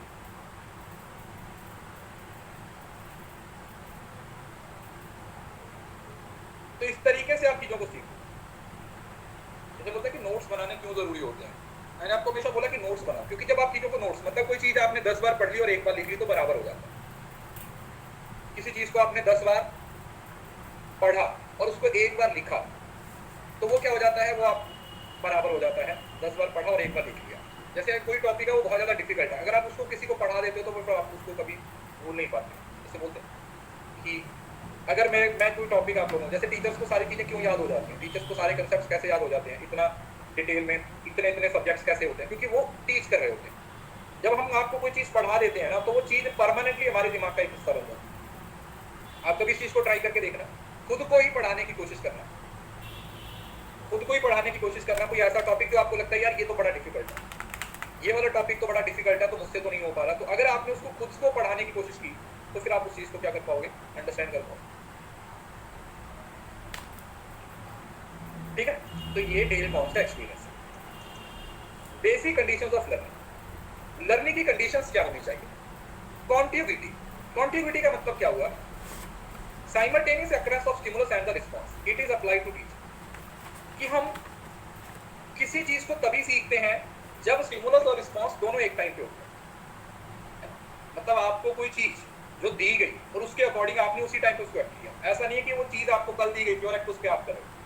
मतलब कॉन्टिग्यूटी का मतलब हुआ कि सेम टाइम पे स्टिमुलस और सेम टाइम पे रिस्पांस। जब आपको वो स्टिमुलस दिया गया, जब आपके सामने उस चीज को प्रेजेंट किया, तभी आपने उसकी साथ ही साथ उस चीज को क्या कर दिया, रिस्पॉन्ड भी कर दिया। जैसे ही आपके सामने उस चीज को प्रस्तुत किया गया वैसे ही आपने उस चीज को रिस्पॉन्ड भी कर दिया। स्टिमुलस और रिस्पांस दोनों अगर एक टाइम पे रहेंगे तो फिर वो कॉन्टिग्यूटी हो जाएगा। देन आता है प्रैक्टिस। किसी चीज को जितना ज्यादा प्रैक्टिस करोगे उतना वो आप लोगों के बिहेवियर का हिस्सा बन जाता है। अब इसके अंदर हमारे पास दो तरीके की कंडीशनिंग आ जाती है, क्लासिकल और ऑपरेंट। अब ये क्या है, ये भी इसके बाद पढ़ाऊंगा, क्लासिकल कंडीशनिंग और ऑपरेंट कंडीशनिंग क्या होता है। फिलहाल के लिए ये समझ लो कि आप जिसको जितना ज्यादा प्रैक्टिस करते जाओगे, जिस चीज को जितना ज्यादा प्रैक्टिस करते जाओगे वो आपकी लर्निंग का उतना हिस्सा बनता जाएगा, आप उस चीज को उतना ज्यादा सीखते जाओगे। रीइंफोर्समेंट, रीइंफोर्स का मतलब वही कि आप लॉ ऑफ इफेक्ट बोला जाता है कि अच्छा है तो उसको और अच्छा करने की कोशिश करेंगे और अगर खराब है तो उसको उतना रिड्यूस करने की कोशिश करेंगे। अगर अच्छा है तो उसको इंक्रीज करने की कोशिश करेंगे और अगर खराब है तो उसको रिड्यूस करने की कोशिश करेंगे। Feedback is important. जो भी आप सीख रहे हो उसमें क्या सही है क्या गलत है उसके प्रति जो फीडबैक है वो बहुत ज्यादा इंपॉर्टेंट है। फीडबैक देना क्या है बेटा, जरूरी है। तभी तो पता चलेगा ना अगर अच्छा कर रहे हो या बुरा कर रहे हो, तो आपको फीडबैक मिलेगी तो आपको समझ आएगा कि मैं जो कर रहा हूं उसकी क्या इंपॉर्टेंस है, कि उसकी क्या इंपॉर्टेंस है जो मैं कर रहा हूं। देन आता है जनरलाइजेशन एंड डिस्क्रिमिनेशन। देखो जनरलाइजेशन का मतलब क्या होता है कि एक चीज को सीख के आप बड़े कंसेप्ट में अप्लाई कर रहे हो, और डिस्क्रिमिनेशन का मतलब होता है डिफरेंशिएट करना, दो अलग अलग कंसेप्ट को डिफरेंशिएट करना, दैट इज डिस्क्रिमिनेशन। क्या आप दो अलग अलग कंसेप्ट को डिफरेंशिएट कर पा रहे हो या नहीं? यस, क्या आप दो अलग अलग कंसेप्ट को डिफरेंशिएट कर पा रहे हो या नहीं? क्या आप उन चीजों को एक जगह से दूसरी जगह पर अप्लाई कर पा रहे हो या नहीं? किसी को इस बात में कोई दिक्कत नहीं? रीइंफोर्स का मतलब होता है प्रेशर देके किसी चीज को स्ट्रॉन्ग बनाना। रीइंफोर्स मतलब देखो फोर्स लगाना, रीइंफोर्स मतलब दोबारा फोर्स लगाना। आपके वही बताया ना, स्कूल में छोटे बच्चों को गुड इस वजह से दी जाती है ताकि उस अच्छे बिहेवियर को बढ़ाया जा सके, उस अच्छे बिहेवियर को बढ़ाया जा सके। और कुछ गलती करने पे उनको पीटा जाता है, उनको डांटा जाता है ताकि उस बिहेवियर को कम किया जाए। जनरलाइजेशन का मतलब होता है एक चीज को, छोटी चीज को बड़े कंसेप्ट पे अप्लाई कर देना, जैसे आप रिलायबिलिटी या वैलिडिटी में पढ़ के आए थे। और डिस्क्रिमिनेशन का मतलब होता है दो चीजों को डिफरेंशिएट करना, दो अलग अलग चीजों, दो चीजें हैं, समझना कि अच्छा इसका मीनिंग ये है और इसका मीनिंग ये।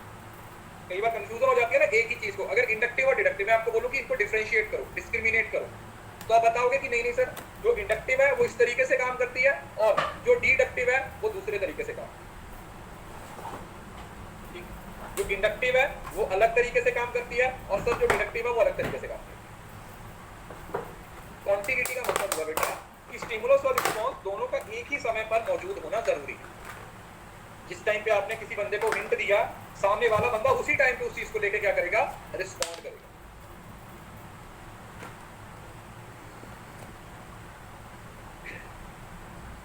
सेम उसी टाइम पे उसका रिस्पॉन्ड करना जरूरी है। दूसरा आता है, ये ना पॉइंट ऊपर नीचे हो गए हैं, थोड़ा सा देख लेना, पहला, दूसरा, तीसरा, चौथा, पांचवा। Learners response to learning. जब आपको कुछ सिखाया जाता है, मतलब क्लासरूम के एग्जांपल से आप इसको याद रखें। जब क्लासरूम में आप लोगों को कोई चीज पढ़ाई जाती है, जब आपको कोई चीज सिखाई जाती है, तो वो कैसे काम करती है? सबसे पहले prompting where there is no response. Teacher आपसे एक सवाल पूछा, टीचर ने आपसे एक सवाल पूछा और आपको सवाल का जवाब नहीं आता, तो टीचर आपको क्या करने की कोशिश करेगा, हिंट देने की कोशिश करेगा। सबसे पहले आप लोगों को वो हिंट देने की कोशिश करेगा, प्रोब करने की कोशिश करेगा, हिंट देने की कोशिश करेगा, प्रोब करने की कोशिश करेगा।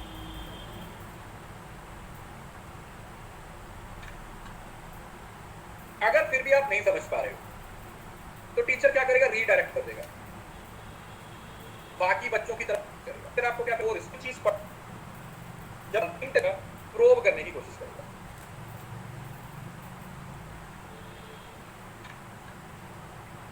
अगर फिर भी आप नहीं समझ पा रहे हो तो टीचर क्या करेगा, रीडायरेक्ट कर देगा, बाकी बच्चों की तरफ उस क्वेश्चन को शिफ्ट कर दिया जाएगा। आपको नहीं आया तो फिर वो सवाल बाकी बच्चों की तरफ शिफ्ट कर दिया जाएगा, तुम बता दे, तू बता दे, तू बता।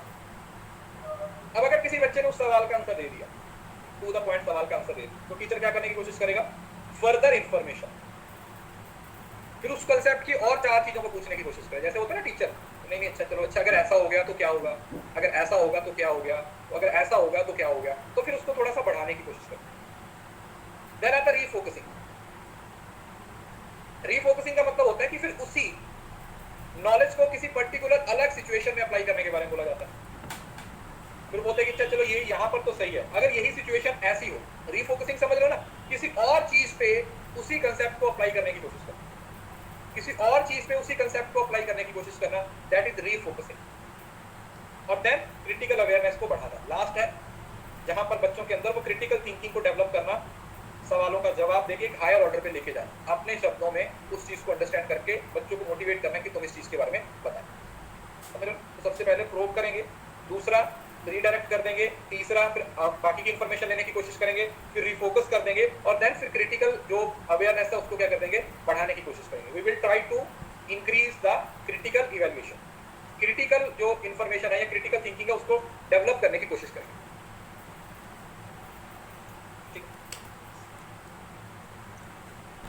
लर्निंग होती कैसे है?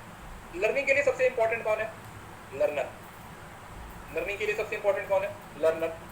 तो लर्नर किसी चीज को सीखेगा अगर उसकी इच्छा है तभी। तो सबसे पहले तो किसी चीज को सीखने के लिए लर्नर का होना जरूरी है। लर्नर है तभी तो वो सीखेगा। दूसरा है स्टिमुलस। स्टिमुलस का मतलब वो ड्राइव, वो एक ऐसी चीज, वो कुछ ऐसा एलिमेंट जो लर्नर को कुछ सीखने के लिए मोटिवेट करेगा, जो वो लर्नर को कुछ सीखने के लिए मोटिवेट करेगा कि अच्छा तू ये सीख, कि तू ये सीख, अगर वो सीखना चाहता है। देन आता है इंटरनल कंडीशन ऑफ लर्नर। अब इसका मतलब क्या हुआ? स्टिमुलस तो आपको दे दिया कि ये चीज आप सीखना चाहते हो, लेकिन उस स्टिमुलस को लेके आप कौन से मोड पे काम कर रहे हो? आप एक्टिवली पार्टिसिपेट करना चाहते हो या नहीं? आप उस चीज को लेके एक्टिव हो या नहीं?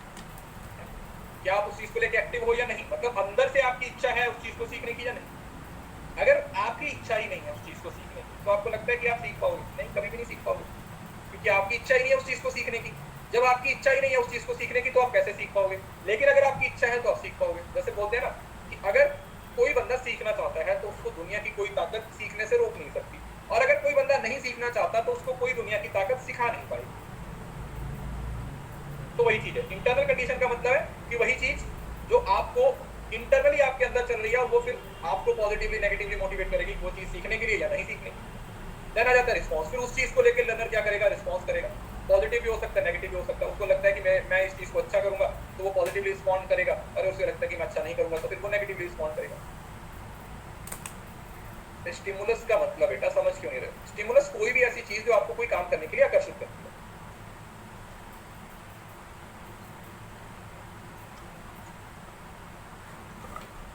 आपके घर में गाड़ी खड़ी है तो वो आपके लिए स्टिमुलस है, वो आपको उससे सीखने के लिए।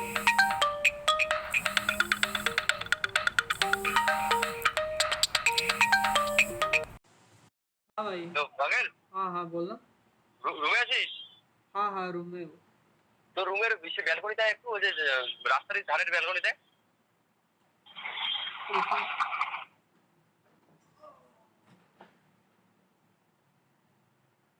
ঘুড়ি আছে, ঘুড়ি।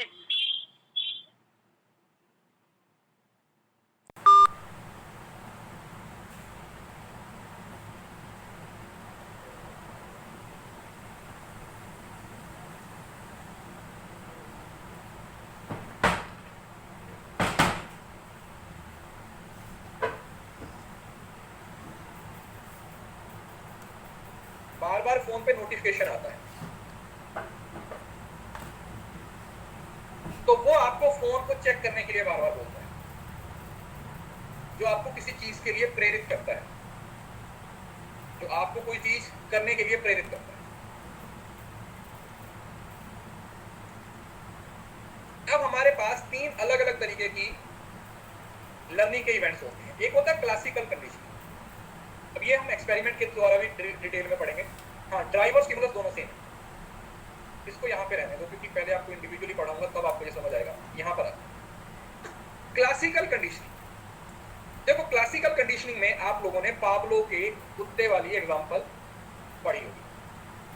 क्लासिकल कंडीशनिंग में क्या होता है कि दो अलग अलग स्टिमुलस को आपस में लिंक करके आपके बिहेवियर को मॉडिफाई करने की कोशिश की जाती है। इतना अपनी कॉपी पे लिखो। क्लासिकल कंडीशनिंग में यह होता है कि दो अलग अलग स्टिमुलस को आपस में लिंक किया जाता है और फिर उसके अकॉर्डिंग आपके रिस्पॉन्स को चेंज किया जाता है। आप कंपाइल्ड पीडीएफ क्यों नहीं देते? ऐसे ही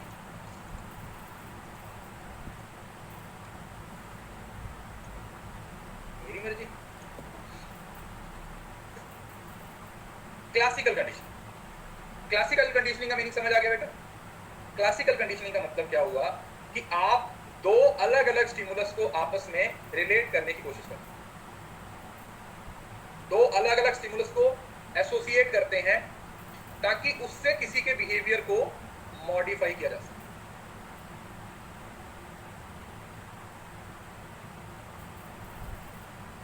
देन आता है ऑपरेंट कंडीशनिंग। ऑपरेंट कंडीशनिंग में रीइंफोर्समेंट के थ्रू आपके बिहेवियर को मॉडिफाई करने की कोशिश की जाती है। पॉजिटिव और नेगेटिव चीजों से आपके बिहेवियर को मॉडिफाई किया जाता है। इसमें चूहे वाली एक कहानी, एक एक्सपेरिमेंट हुआ था। रीइंफोर्समेंट, पॉजिटिव और नेगेटिव सिचुएशंस को सामने रख के ओपेरेंट कंडीशनिंग है वो एक्ट करती है। देन आता है ऑब्जर्वेशनल कंडीशनिंग। इसमें बेबी डॉल वाली एक, बेबी नहीं थी, बोबो डॉल करके एक एक्सपेरिमेंट था, एक कहानी, एक एक्सपेरिमेंट हुआ था। रीइंफोर्समेंट, पॉजिटिव और नेगेटिव सिचुएशंस को सामने रख के ओपेरेंट कंडीशनिंग है वो एक्ट करती है। देन आता है ऑब्जर्वेशनल कंडीशनिंग। इसमें बेबी डॉल वाली एक, बेबी नहीं थी, बोबो डॉल करके एक एक्सपेरिमेंट हुआ था, और जिसके अंदर थॉर्नडाइक का जो ऑब्जर्वेशन, कि हम ऑब्जर्व करके सीखते हैं, ऑब्जर्वेशन के बेसिस पे सीखते हैं। क्लासिकल कंडीशनिंग का मतलब दो स्टिमुलस को रिलेट करके सीख रहे हैं। ऑपेरेंट का मतलब क्या हुआ, रीइंफोर्समेंट के थ्रू सीख रहे हैं, पॉजिटिव और नेगेटिव चीजों को सीख रहे हैं। और ऑब्जर्वेशनल का मतलब होता है, इसको आप मॉडलिंग भी बोल देते हो, इसको आप क्या बोल देते हो, मॉडलिंग भी बोल देते हो। मॉडलिंग समझ आया? मॉडलिंग का मतलब होता है जब आप किसी को आइडियल समझ लेते हो, जब आप किसी को एक मॉडल समझ लेते हो, किसी को आइडियल समझ लेते हो और उसके जैसा कुछ करने की कोशिश करते हो। तो ये ऑब्जर्वेशनल लर्निंग का ही पार्ट है, बेंडूरा के द्वारा दी गई थी, एल्बर्ट बेंडूरा। सोशल लर्निंग भी इसी का पार्ट है, इसी का पार्ट बनता है। इन सभी चीजों को डिटेल में पढ़ेंगे, तीनों चीजों को डिटेल में पढ़ेंगे। जैसे ये है क्लासिकल कंडीशनिंग। सबसे पहले क्लासिकल कंडीशनिंग समझने की कोशिश करते हैं कि जो क्लासिकल कंडीशनिंग है ये क्या है, ये कैसे काम करता है। Classical conditioning is a behavioristic learning process that occurs when two stimulus are repeatedly paired. मैंने बताया था क्लासिकल कंडीशनिंग में दो स्टिमुलस को हम लिंक करने की कोशिश करते हैं और उस लिंक के थ्रू हम किसी के नेचुरल बिहेवियर को मॉडिफाई कर देते हैं। इस फोटो को ध्यान से देखिए जो इसके बाद आएगा। मैंने क्या बोला कि आप दो अलग अलग स्टिमुलस को आपस में रिलेट कर रहे हो और फिर उससे किसी के नेचुरल बिहेवियर को चेंज कर देते हो, किसी के नेचुरल बिहेवियर को मॉडिफाई कर देते हो, किसी के नेचुरल बिहेवियर को मॉडिफाई कर देते हो। कैसे करते हो? सिंपल सी एग्जांपल, ये वाली एक एग्जांपल। अभी कोई कंडीशनिंग नहीं की गई, पहली दो सिचुएशंस बिफोर कंडीशनिंग होती है, थर्ड ड्यूरिंग होती है और एक चौथी आफ्टर होती है। ध्यान से समझो। बिफोर कंडीशनिंग में क्या किया गया, ये कुत्ता है, एक डॉग है, उसके सामने खाना रखा गया। तो खाना है वो एक स्टिमुलस है, लेकिन उसकी कोई कंडीशनिंग नहीं, अनकंडीशनड स्टिमुलस और अनकंडीशनड रिस्पांस है। मतलब अभी कोई कंडीशनिंग नहीं हुई, पहले पॉइंट पे कोई कंडीशनिंग नहीं हुई। तो आपने कुत्ते के सामने खाना रखा और कुत्ते ने खाने को देखा और उसके मुंह में पानी आ गया। That is natural. ये क्या है? नेचुरल है। क्यों? क्योंकि खाने को देखे कुत्ते के मुंह में पानी आएगा, उसके मुंह में सलीवा आया। पहली बात समझ आ गया? इस टाइम पे कोई कंडीशनिंग नहीं है। दूसरे टाइम पे आपने खाना उठा लिया और उसकी जगह पर आपने घंटी बजाई। अब जब बेल है वो आपका न्यूट्रल स्टिमुलस है, ठीक है, क्योंकि उसके कुत्ते के साथ कोई लेना देना नहीं है, तो वो न्यूट्रल है। तो कुत्ते ने कोई रिस्पॉन्स ही नहीं दिया, कुत्ते के मुंह में कोई सलाइवा नहीं आया, तो नो कंडीशन रिस्पॉन्स। अभी उसके बिहेवियर को की कोई कंडीशनिंग नहीं हुई। समझ आ गया? उसके बिहेवियर को कोई कंडीशनिंग नहीं। तीसरे नंबर पे आपने क्या किया, आपने पहले बेल बजाई, उसके बाद फिर आपने उसको खाना दिखाया, तो अब कुत्ते के मुंह में पानी आया, लेकिन अभी भी ये रिस्पॉन्स है वो अनकंडीशनड है। क्यों?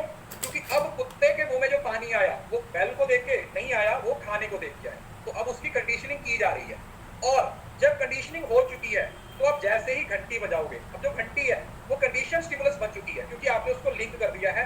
तो जैसे ही आप घंटी बजाओगे तो कुत्ते के मुंह में सलाइवा आ जाएगा, मतलब उसका रिस्पॉन्स क्या हो चुका है? कंडीशन हो चुका है। क्योंकि अब उसके दिमाग में ये चीज फिक्स हो चुकी है कि अब इन्होंने घंटी बजाई है तो घंटी के बाद ये खाना भी लेके आएंगे, तो उसका बिहेवियर वो कंडीशन हो चुका है। अब वो उस घंटी के बाद ही उसके मुंह में पानी आने लगता है। समझ आया? समझ आया? तो ये होती है क्लासिकल कंडीशनिंग, जब दो अलग अलग स्टिमुलस को आपस में लिंक किया जाता है, दो अलग अलग स्टिमुलस को आपस में लिंक किया जाता है ताकि किसी के नेचुरल बिहेवियर को, जो नेचुरल रिस्पॉन्स है, उसको चेंज किया जा सके, ताकि किसी के नेचुरल रिस्पॉन्स को चेंज किया जा सके। समझ आ गया? ये इस तरीके से काम है। अब इसमें मैंने क्लास वाली एग्जांपल भी दी थी, बिफोर कंडीशनिंग में इंस्ट्रक्टर क्लास को चुप होने के लिए बोलता है तो क्लास चुप हो जाती है, 3 बार क्लैप करता है तो क्लास चुप नहीं होती। कंडीशनिंग के दौरान पहले वो 3 बार क्लैप करता है और फिर बोलता है चुप हो जाओ, बच्चे चुप हो जाते हैं। क्यों? क्योंकि उस टाइम पे बच्चों ने उसके बोलने पे चुप हुए। तीसरी बार क्योंकि उनकी कंडीशनिंग हो चुकी है तो वो क्लैप करेगा और फिर बच्चे अपने आप चुप हो जाएंगे, क्योंकि उनके दिमाग में ये कंडीशनिंग हो चुकी है, उनके दिमाग में ये बात हो चुकी है कि अब इसने 3 बार जो बेल बजा दिया या 3 बार इसने क्लैप किया, इसके बाद ये हमें साइलेंट रहने के लिए ही बोलेगा।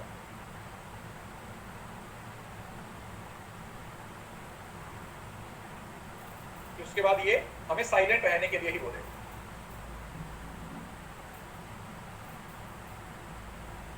क्लियर है? समझो बेटा, समझ आ गया ये किस तरीके से काम करता है? तो यही हुआ स्टिमुलस रिस्पॉन्स। मतलब इतना डिटेल में नहीं आता, मोटा मोटा ये आप लोगों को पेपर में पूछा जाता है। तो ये क्लासिकल कंडीशनिंग है, ये आप लोगों को पता होनी चाहिए। बेसिक कंडीशनिंग यही। 1 मिनट का ब्रेक ले लो, अगले टॉपिक पे शिफ्ट करते हैं।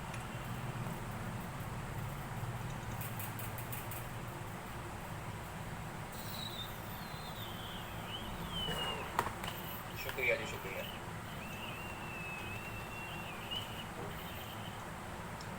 लर्नर के कैरेक्टरिस्टिक्स की बात करते हैं। लर्नर के कैरेक्टरिस्टिक्स की बात करें। क्लास की नोटिफिकेशन बेटा आपके फोन पे आती है, आपको कोर्स एनरोल करना पड़ता है और प्रैक्टिस क्वेश्चन अनअकैडमी की ऐप में ही रहते हैं। प्रैक्टिस सेशन में जाके आप यूनिट वाइज जो भी क्वेश्चन की आप प्रैक्टिस करना चाहते हो, आप वहां से बड़े आराम से, बड़ी आसानी से जो भी आपके क्वेश्चन मतलब टीचिंग के करना चाहते हो, रिसर्च के जो भी आप प्रैक्टिस करना चाहते हो, उसको आप वहां से क्या कर सकते हो, यू कैन प्रैक्टिस कर। आप उनको बड़े आराम से क्या कर सकते हो, प्रैक्टिस कर सकते हो। क्लासिकल इस वजह से क्योंकि ये कंडीशनिंग के फील्ड में, लर्निंग के फील्ड में किया गया पहला एक्सपेरिमेंट। और मोस्टली जब इस दुनिया में किसी भी फील्ड में जो पहला एक्सपेरिमेंट होता है वो क्लासिकल में ही आता है। शुरुआती दिनों में जो भी चीजें आती हैं वो क्लासिकल में ही आती है। सर उसमें आंसर रॉन्ग भी है।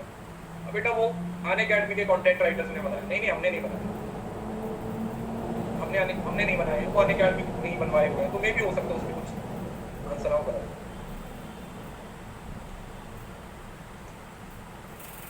ग्रुप में बस सर्च कीजिए commerce net achievers, Telegram channel है, ग्रुप वगैरह नहीं है। हाँ, पीडीएफ हिंदी में अपलोड हो जाएगी, कोर्स के अपडेट से जाके डाउनलोड कर। पहले वाली क्लासेस ले लो और ये वाली भी, आज की वाली भी पीडीएफ अपलोड कर दो। पहले वाली सारी कर दी थी मैंने कल तक, कल वाली मैंने कर दी थी सारी, जो रह गई है वो कर दी, तो डाउनलोड कर। अरे कोई ग्रुप नहीं है बेटा, मैंने बताया ना, मेरा टेलीग्राम चैनल ही है। मेरे को डिस्कशन में भरोसा नहीं है, क्योंकि डिस्कशन ग्रुप बनाया जाता है पढ़ाई के लिए और फिर वो उसके अंदर और ही चीजें शुरू हो जाती हैं। बनाया तो जाता है वो पढ़ाई के लिए, लेकिन फिर उसके अंदर ना और ही आलतू फालतू की चीजें शुरू हो जाती हैं और वो मैं बर्दाश्त नहीं कर सकता। इस वजह से पिछले 6 साल से मैंने आज तक कोई डिस्कशन ग्रुप बनाया ही नहीं। आपको अपना बनाना है बना लो, कोई दिक्कत नहीं, आपको खुद से बनाना है बना लो, लेकिन मैंने पर्सनली कोई आपका ग्रुप है वो नहीं बनाया।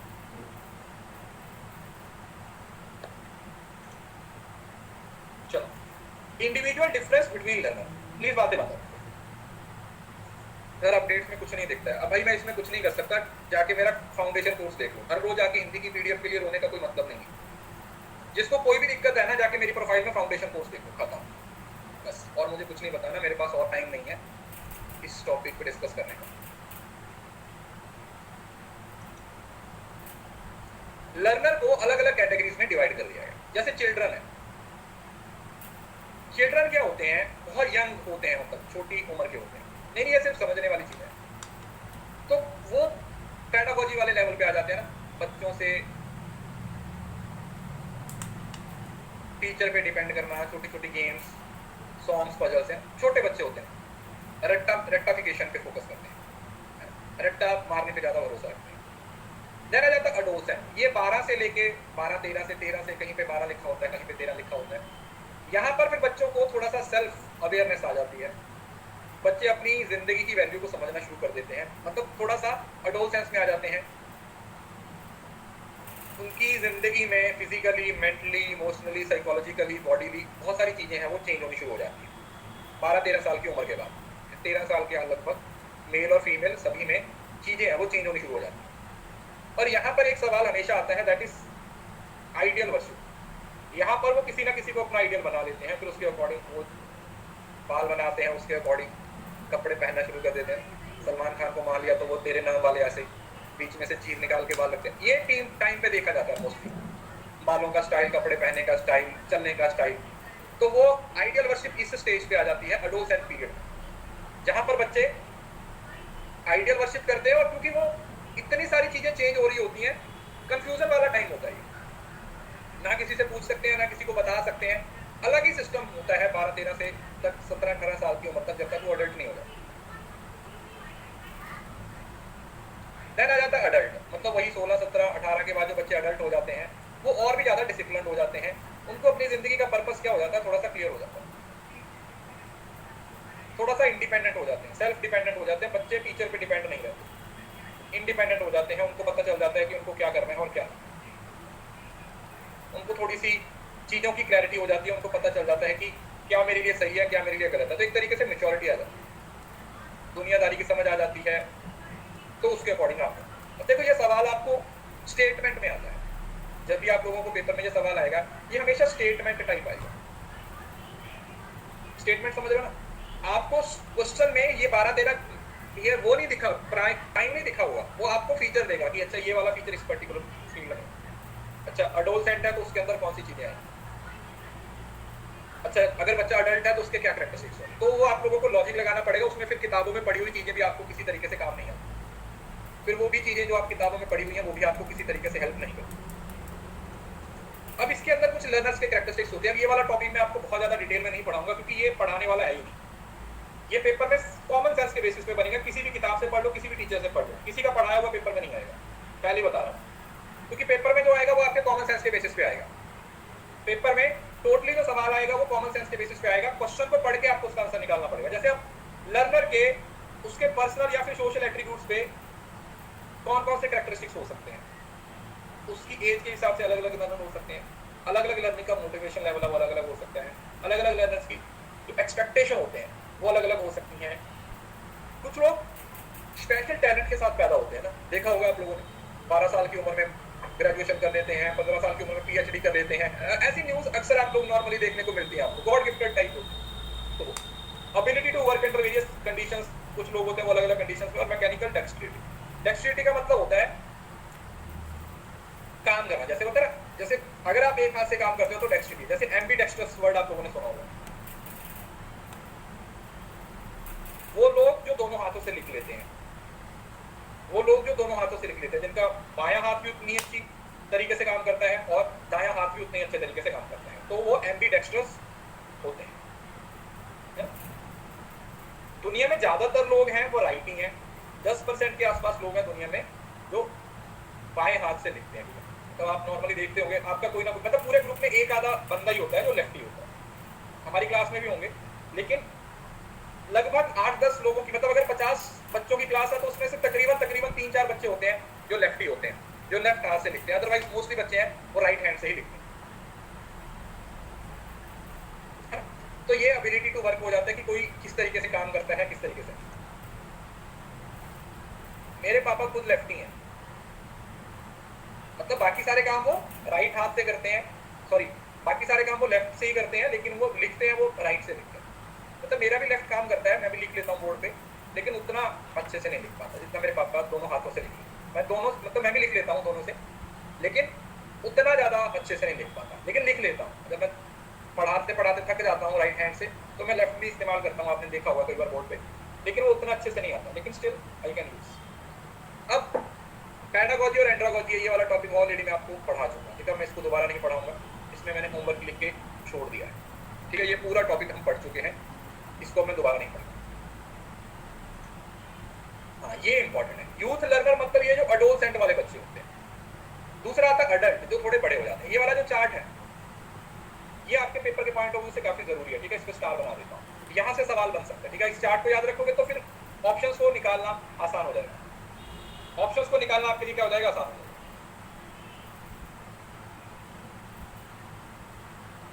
यूथ होते हैं वो डिपेंडेंट पर्सनैलिटी होते हैं, एडोलसेंट में आ जाते हैं तो वो टीचर्स पे डिपेंड करते हैं। ये इंडिपेंडेंट हो जाता है, सेल्फ डायरेक्टर हो जाते हैं, इनको पता चल जाता है कि इनको जिंदगी में क्या करना है क्या नहीं करना। Listen to none of the previous experience, sorry little to none previous experience. छोटे बच्चे हैं उनको पुराना एक्सपीरियंस नहीं होता, पास्ट एक्सपीरियंस उतना मैटर नहीं करता है, लेकिन इनके पास